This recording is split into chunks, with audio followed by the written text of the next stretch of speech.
అసెంబ్లీలో శాసనసభ్యులు ప్రశ్నల వర్షం కురిపించారు. ఆర్టీసీ తీరు మీద అసహనం వ్యక్తం చేశారు. మా నియోజకవర్గంలో పల్లెలకు బస్సులు ఎందుకు నడపడం లేదు? పాఠశాల సమయానికి విద్యార్థుల్ని చేర్చేలా ఎందుకు సర్వీసులు నడపడం లేదంటూ నిలదీశారు. మున్సిపాలిటీలో సమస్యలని సభలో ప్రస్తావించి పరిష్కారాలు చూపమన్నారు. ఉపాధి పథకాల సంగతి సరే, బ్యాంకర్లతో లింకు కారణంగా రుణాలు మంజూరు కావట్లేదంటూ ఆందోళన వ్యక్తం చేశారు. మొత్తానికి శాసనసభ ప్రశ్నల పరంపరతో హోరెత్తిపోయింది.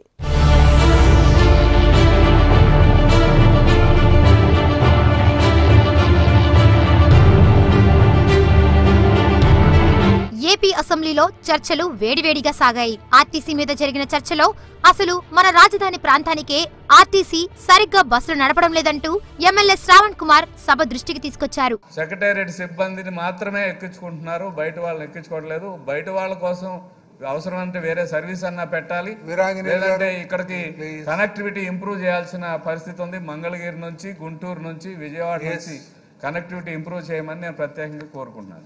రోడ్డు బాగాలేదంటూ పల్లె వెలుగు బస్సు సర్వీసుల్ని నిలిపేస్తుండడం మీద, ఆర్టీసీ సమయపాలన పాటించకపోవడం మీద ఎమ్మెల్యే ఆంజనేయులు తీవ్ర అసంతృప్తి వ్యక్తం చేశారు. ఎవరైతే మరి డిపో మేనేజర్ల యొక్క మరి వారి నోటీసులో లేకోకుండా రోడ్డు బాగోలేదని చెప్పి ఏదైతే మరి బస్సు సర్వీసు ఒక ప్రాంతానికి వెళ్లవలసి ఉందో ఆ ఊరికి వెళ్ళకోకుండా మరి అవతల ఊర్లోనే మరి అక్కడ రోడ్డు బాగోలేదని చెప్పి అక్కడ దగ్గరలో డ్రైవర్ కానీ కండక్టర్ కానీ నిర్ణయం తీసుకుని మరి అక్కడికక్కడ వాళ్ళు ఇబ్బంది పెట్టడం వల్ల ప్రజలంతా కూడా ఇబ్బంది పడతా ఉన్నారు అధ్యక్ష. అలాగే స్కూల్ పిల్లలకు ఉదయం, ఎందుకంటే ఏదైనా ఒక గ్రామంలో 40 నుంచి 50 మంది స్కూల్ పిల్లలు ఆ గ్రామం నుంచి ఉన్నా సరే వాళ్ళకి స్కూల్ టైం 8కి ట్రిప్ రావాల్సి ఉన్నా సరే 9:30, 10 అవటం వల్ల ఆటోలకు కానీ అలాగే పేరెంట్స్ మోటార్ సైకిల్కి కానీ మరి తీసుకెళ్ళటం చాలా ఇబ్బంది అవుతుంది అధ్యక్ష. ఈ రెండింటి మీద మరి ప్రభుత్వం చర్య తీసుకోవాల్సిందిగా మీ ద్వారా కోరుతాను. మండపేట ఎమ్మెల్యే జోగేశ్వరరావు మాట్లాడుతూ తన నియోజకవర్గంలో కొన్ని గ్రామాలకు రోడ్లు వేసి 2.5 సంవత్సరాలు అయినా బస్సులు మాత్రం నడపడం లేదని, అక్కడ వెంటనే బస్సులు నడపాలని కోరారు. దగ్గర 2.5 సంవత్సరాలు పూర్తి అయినప్పటికీ ఈ రోజు వరకు కూడా అక్కడ ఈ పల్లె వెలుగు బస్సుల్ని మళ్ళీ వేయలేదు సార్. ఒకవేళ వేసినా అంటే మేము గొడవ చేసినప్పుడు వేసినా 2-3 రోజులు మాత్రమే తిప్పి దాన్ని మళ్ళీ తీసివేస్తున్నారు. అంచేత ఆ కపిలేశ్వరం మండలానికి ఈ పల్లె వెలుగు బస్సుల్ని వెంటనే వేయించాలని చెప్పి మీ ద్వారా కోరుతున్నారు. అయితే రాష్ట్ర చరిత్రలో మొదటిసారిగా ప్రభుత్వ నిధులతో కొత్త మినీ బస్సులు కొనుగోలు చేస్తున్నట్టు మంత్రి అచ్చెన్నాయుడు ప్రకటించారు. 200 కోట్ల రూపాయలు ప్రత్యేకంగా మొన్న బడ్జెట్లో పల్లె వెలుగులు కొనడానికే పెట్టారు. మరొకసారి నేను అభినందిస్తున్నాను. అయితే నిన్ననే నేను కొత్త ఎండీ గారు కూడా చేరారు, ఒక సమావేశం పెట్టుకున్నాను. పెద్ద బస్సులు వేస్తే ఆక్యుపెన్సీ రావటం లేదు, దానివల్ల చాలా సమస్యలు వస్తున్నాయి. కాబట్టి మినీ బస్సు అధ్యక్ష వీలైనంత వరకు 200 కోట్లతో ఒక 1000-1500 బస్సులు వస్తే నేను ఇప్పటికే ఆదేశాలు ఇచ్చాం. ఒకేసారి ఫస్ట్ టైం అధ్యక్ష ప్రభుత్వ ఆర్థిక సహాయంతో ఆర్టీసీలో బస్సులు కొనడం అనేది మొట్టమొదటిసారి, నాకు తెలిసి రాష్ట్ర చరిత్రలో ఇదే మొట్టమొదటిసారి. కాబట్టి ఈరోజు ఎమ్మెల్యేస్ కూడా చాలా మంది అడుగుతున్నారు అధ్యక్ష. మంత్రి సమాధానానికి కొందరు సభ్యులు సంతృప్తి చెందలేదు. విద్యార్థుల కోసం ప్రత్యేక రూట్లు ఇవ్వాలని కొందరు సభ్యులు కోరారు. 48% మాత్రమే పల్లె వెలుగు బస్సులు తిప్పుతున్నారు. కానీ రాష్ట్రంలో సామాన్య ప్రజలు ఎక్కువ మంది ఉపయోగించుకునే పల్లె వెలుగుని 50% మించి కనీసం 60% అయినా పల్లె వెలుగు బస్సులు తిప్పాలని మంత్రి గారిని కోరుకుంటున్నాను అధ్యక్ష. గ్రామీణ ప్రాంతాల్లో ఉన్నటువంటి విద్యార్థులు హెడ్ క్వార్టర్స్, నియోజకవర్గం హెడ్ క్వార్టర్స్లో ఉన్నటువంటి మాకు చీపురుపల్లి హెడ్ క్వార్టర్స్ అధ్యక్ష డిగ్రీ కళాశాలకు ఎక్కువ మంది విద్యార్థులు వస్తున్నారు అధ్యక్ష. వాళ్ళు ఏంటంటే ఒక బస్ రూట్ ఇవ్వటం వల్ల 7-8 గ్రామాల విద్యార్థులు డిగ్రీ కాలేజీకి వచ్చి చదువుకునే అవకాశం ఉంది అధ్యక్ష. వారు అడిగేట ఏంటంటే 9-9:30 కాలేజ్ కనుక మాకు 8 గంటలు 8:30 టైంలో మాకు డ్యూటీ ఇస్తే వరుసగా అన్ని గ్రామాలు కలెక్ట్ చేసుకొని పిల్లల్ని తీసుకొస్తామనే విధానం ఉంది అధ్యక్ష. గౌరవ మంత్రివర్యులతో కూడా నేను మాట ఇవ్వటం జరిగింది అధ్యక్ష. అయితే సభలో అడిగితే ఇంకా బాగుంటుందనే విధానంలో అడుగుతున్నాం అధ్యక్ష. తప్పకుండా మాకు విద్యార్థులు చదువుకునే విధానంలో మాకు ఆ బస్ రూట్స్ ఇవ్వాల్సిందిగా కోరుకుంటున్నాం అధ్యక్ష. పల్లె వెలుగు బస్సులు అనేవి ఈ విద్యార్థులకు సంబంధించి మా నియోజకవర్గానికి సంబంధించి 3 రూట్లు ఉన్నాయి అధ్యక్ష. 3 కూడా కల్పించారు అధ్యక్ష, ఒకటే కల్పిస్తున్నారు అధ్యక్ష. ఈ పల్లెటూరుకి ఏదైతే 20 కిలోమీటర్ 15 కిలోమీటర్ రూట్లు ఉన్నాయి అధ్యక్ష, అందులో మినీ బస్సులు ప్రవేశపెడితే కొంతవరకు ఈ ఆటోల నుంచి కాకుండా వస్తారని. అంటే పెద్ద బస్సు పెడితే అధ్యక్ష 50 మంది సీటింగ్ పూర్తి అవ్వాలన్నా ఆక్యుపెన్సీ లేకపోయినా ఇబ్బంది అవుతుంది. కాబట్టి కొన్ని రూట్లు అయినా మినీ బస్సులు పెడితే బాగుంటుందని కోరుతున్నాం అధ్యక్షుల ద్వారా. మున్సిపాలిటీలో సమస్యలను సభ్యులు సభ దృష్టికి తీసుకొచ్చారు. ముఖ్యంగా ఖాళీగా ఉన్న పోస్టులను భర్తీ చేయాలని సభ్యులు కోరారు. ఆ రోజుల్లో 35,000 నుంచి 32,000 మంది జనాభా ఉంటే ఇవాళకి వచ్చేసరికి 43,000 నుంచి 45,000 మందికి వెళ్ళారు సార్. ఆ రోజుల్లో శానిటేషన్ వర్కర్స్ ఆ రోజుల్లో ప్రతి పంచాయతీకి దాదాపు 60 నుంచి 70 మంది ఉంటే ఇవాళ కూడా జనాభా పెరిగిన తర్వాత కూడా కేవలం అదే సంఖ్యతోటి మున్సిపాలిటీని శుభ్రం చేయాలంటే చాలా ఇబ్బందికరమైన పరిస్థితి వస్తుంది సార్.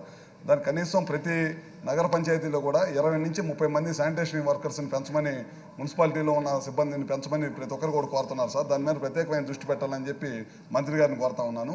చాలా పోస్టులు ఖాళీ ఉన్నాయి అధ్యక్ష. శానిటరీ ఇన్స్పెక్టర్ కానీ, హెల్త్ అసిస్టెంట్ కానీ, శానిటరీ మినిస్టర్ కానీ, సిస్టమ్స్ మేనేజర్స్ కానీ, వర్క్ ఇన్స్పెక్టర్ కానీ, డ్రాఫ్ట్మెన్ కానీ, టీపీఓలు కానీ మొత్తం పోస్టులు అనేవి ఖాళీ ఉన్నాయి.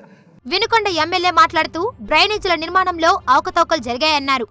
మున్సిపాలిటీలో ఈ డ్రైనేజ్ వ్యవస్థని బాగా అభివృద్ధి చేయాల్సినటువంటి అవసరం ఉంది అధ్యక్ష. గతంలో 10 సంవత్సరాలు కాంగ్రెస్ పరిపాలనలో పూర్తిగా మున్సిపాలిటీలు నెగ్లెక్ట్ చేశారు అధ్యక్ష. ఎస్పెషలీ కొత్తగా మున్సిపాలిటీ అయినటువంటి మున్సిపాలిటీ అనేవి నిధుల కొరత సమస్య ఫేస్ చేస్తున్నారు అధ్యక్ష. దానికోసం ప్రత్యేక నిధులు ఇచ్చి మున్సిపాలిటీలో తాగునీరు అలాగే డ్రైనేజీ వ్యవస్థని బాగా పునరుద్ధరించాల్సిన అవసరం ఉంది అధ్యక్ష. అలాగే గతంలో డ్రైనేజీ నిర్మాణం కూడా అంటే కొన్ని చాలా డబ్బులు వృధా అయినాయి అధ్యక్ష. అంటే లెవెల్స్ చూసుకోకుండా ఎట్లా పడితే అట్లా డబ్బులు ఖర్చు పెట్టడం వలన మురుగునీరు బయటికి వెళ్లకుండా ఇబ్బందులు జరుగుతున్నాయి అధ్యక్ష. ఎస్సీ ఎస్టీ సబ్ ప్లాన్ నిధుల వినియోగానికి సంబంధించి కొన్ని లోపాలను సభ్యులు ఎత్తి చూపారు. ఎస్సీ ఎస్టీ ఉప ప్రణాళిక నిధులను ఉపయోగించే ఈ ప్రశ్నలో ముఖ్యంగా మా గిరిజన ప్రాంతాల్లో ఉన్నటువంటి గిరిజనులకి వచ్చేటటువంటి ఉప ప్రణాళికని నాన్ షెడ్యూల్ ఏరియాలో ఉన్నటువంటి అంటే దిగువ ప్రాంతం మైదాన ప్రాంతంలో ఉన్నటువంటి నాన్ షెడ్యూల్ ఏరియాలో ఉన్న గిరిజనులకి వర్తింపజేయట్లేదు అధ్యక్ష. పాపం అన్ని విధాలా కూడా వాళ్ళు అన్నీ కోల్పోతున్నారు అధ్యక్ష. ఎందుకంటే ఒక విద్యార్థులు కానీ వాళ్ళకి ఏమైనా విద్యపరంగా వచ్చేటువంటి సీట్లలో కూడా వాళ్ళకి సరైన కేటాయింపులు లేకోకుండా విద్యను కోల్పోతున్నారు అధ్యక్ష. అదేవిధంగా అభివృద్ధిలో కూడా వాళ్ళు అన్ని విధాల వెనుకబాటుతనంలో ఉంటున్నారు అధ్యక్ష. రాష్ట్రంలో గ్రామాల్లో ఉన్నటువంటి 40% లేకపోతే అంతకన్నా తక్కువ అంతకన్నా ఎక్కువ అన్నటువంటి నిబంధన ఏమి కాకుండా యూనిఫారంగా అధ్యక్ష. ఎందుకంటే మనం సుమారు 1,000 కోట్ల రూపాయలు మనం ఈ 4 సంవత్సరాలు ఖర్చు చేసాం అధ్యక్ష. ప్లాన్ డబ్బులు ఉన్నాయో వీటన్నిటిని కూడా అవసరమైతే మీరు ఒక అంశాల వారీగా ఈవేళ మనం డెవలప్మెంట్ అనేది ఒకసారి చేయలేము, ఒక సంవత్సరం చేయలేము, ఒక రోజు చేయలేము సార్ అధ్యక్ష. వివిధ వర్గాలకు సంక్షేమం కోసం ఏర్పాటు చేసిన కార్పొరేషన్లకు సంబంధించి రుణాల మంజూరులో తలెత్తుతున్న సమస్యల్ని సభ్యులు ప్రస్తావించారు. లోన్స్ ప్రభుత్వం మంచి ఉద్దేశంతో బ్యాంకులు ఆర్బీఐతో మాట్లాడి మరి బ్యాంక్స్ టార్గెట్స్ పెట్టి ఇవ్వడం జరుగుతుంది అధ్యక్ష. ఇచ్చాక అక్కడ బీసీ కాపు ఎస్సీలకు సంబంధించి ఆ బ్యాంకర్స్ అందరూ కూడా మన సబ్సిడీ రిలీజ్ అయినా సరే వాళ్ళు ఇచ్చి లోన్ ఇవ్వట్లేదు. అంతేకాదు కదా, వాళ్ళు ఇచ్చి లోన్ ఇవ్వకపోవడమే కాకుండా మరి కొటేషన్స్ తెమ్మనమని ఒక ఆటోకి కావాలంటే ఏదో ఒక ఆటో ఒక కొటేషన్ ఒక కంపెనీ నుంచి పట్టుకొస్తారు అధ్యక్ష. ఒక 4-5 కొటేషన్లు తెమ్మంటే ఒక్కొక్క కొటేషన్కి దగ్గర 6,000-7,000 రూపాయలు మరి ఆ కొటేషన్కి ఖర్చు అవుతుంది అధ్యక్ష. అంటే 3 కొటేషన్లు 4 కొటేషన్లో పట్టుకొస్తే దగ్గర 18,000-20,000 ఖర్చు అయ్యే పరిస్థితి, 25,000 ఖర్చు అయ్యే పరిస్థితి. ఇదే పరిస్థితుల్లో ఆటోకి ఆల్రెడీ ప్రైవేట్ వాళ్ళు కూడా కాగితాలు పెట్టుకోకుండా హైపోతికేషన్ చేసుకుని ఆటోకి డైరెక్ట్ లోన్లు ఇచ్చేసే పరిస్థితి అధ్యక్ష. బ్యాంకర్స్ ఆటో లోన్ కూడా నెలల తరబడి ఇంకా తిప్పుతూనే ఉన్నారు. మా చిత్రాల గ్రామంలో అయితే ఇప్పటికి అసలు ఒకటి కూడా కదలలేదు. ఈ విధంగా రాష్ట్ర వ్యాప్తంగా ఉన్నాయి అధ్యక్ష. రిజిస్ట్రేషన్స్ కోసం ఏప్రిల్ నుంచి జూన్ వరకు ఓపెన్ చేస్తున్నారు అధ్యక్ష. అదేవిధంగా జూలై నుంచి ఆగస్టు వరకు interviews, bank accounts opening, non operative account openings ఇవన్నీ కూడా చేస్తున్నారు అధ్యక్ష. అక్టోబర్ నవంబర్లో సబ్సిడీ పడాల్సిన అవసరం ఉంది అధ్యక్ష. కానీ గత సంవత్సరం 2017-18లో మనం ఒకసారి పరిశీలన చేస్తే ఇంటర్వ్యూస్ జరిగినప్పటికీ కూడా అకౌంట్స్ ఓపెన్ చేసినప్పటికీ కూడా సబ్సిడీలు ఈ సంవత్సరం ఫిబ్రవరి వరకు కూడా పడలేదు అధ్యక్ష. దీనివల్ల ఎవరైతే లబ్ధిదారులు ఉన్నారో వారందరూ కూడా ఈరోజు ఇటువంటి రుణాలు సదుపాయాలు చంద్రబాబు నాయుడు గారు ఇస్తున్నప్పటికీ కూడా వారికి సకాలంలో అందకపోవడం వల్ల వారందరూ కూడా అసంతృప్తిని వ్యక్తం చేసే పరిస్థితి ఉంది అధ్యక్ష. ఇటువంటి ఇబ్బందులు ఈ యొక్క లోన్స్ మంజూరు విషయంలో ఎదుర్కొంటూ ఉన్నారు. అందులో పర్టికులర్గా బీసీలకు సంబంధించి, ఎందుకంటే ఈవేళ మా పాలకొల్లు నియోజకవర్గంలో తీసుకున్నట్లయితే బీసీలకి 220, కాపులకి 600, ఎస్సీలకి 300, 50% జనాభా ఉన్నటువంటి బీసీలకు అనుగుణంగా బీసీ లోన్స్ రావడం లేదనేటువంటి భావన, అభిప్రాయం ఈవేళ బీసీ వర్గాల్లో మాకు గ్రామాల్లో చాలా ఎక్కువ కనిపిస్తూ ఉంది. అంటే దయవుంచి మీ ద్వారా మా మంత్రివర్యులను కోరుకునేది ఖచ్చితంగా ఈ బీసీ లోన్స్ని పెంచవలసిన అవసరం ఉంది. ఎందుకంటే వాళ్ళ మండలాల్లో ఇతర వర్గాల్లో ఇచ్చినటువంటి లోన్స్తో కంపేర్ చేసుకుని వాళ్ళు కొంచెం ఇబ్బంది పడుతున్న విషయం మీ ద్వారా మంత్రివర్యులకు తీసుకొస్తున్నాను అధ్యక్ష. ఆ తర్వాత police reform bill, economic development board బిల్లులను సభ ఆమోదించింది. Those who are for the motion please say aye. Those who are against please say no. Ayes have it, ayes have it. The motion is carried and the bill is considered. Economic development board bill మీద జరిగిన చర్చలో MLA Ravikumar మాట్లాడుతూ ఇది చాలా గొప్ప విషయమన్నారు. దీని ద్వారా ఉపాధి కల్పనకు అవకాశాలు పెరుగుతాయన్నారు. ఈ రాష్ట్రానికి అతి ప్రాముఖ్యమైనది, చాలా అవసరమైంది అధ్యక్ష. ఎందుకంటే రాష్ట్ర విభజన తర్వాత పారిశ్రామికంగా మనం చాలా వెనుకబడినాం అధ్యక్ష. సేవా రంగాల్లో కానీ పారిశ్రామిక రంగాల్లో కానీ అర్బనైజేషన్ మనకు తక్కువగా ఉంది. రూరల్ 70% ఉంది.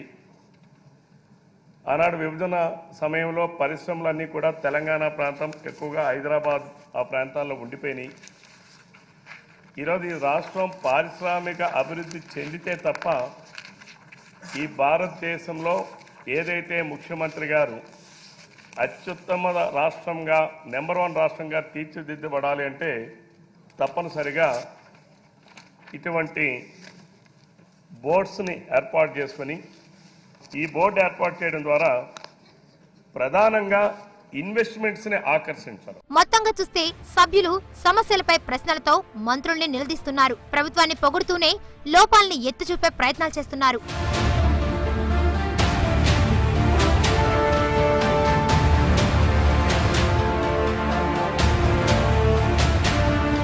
ఇది ఇవాల్టి టుడే స్పెషల్.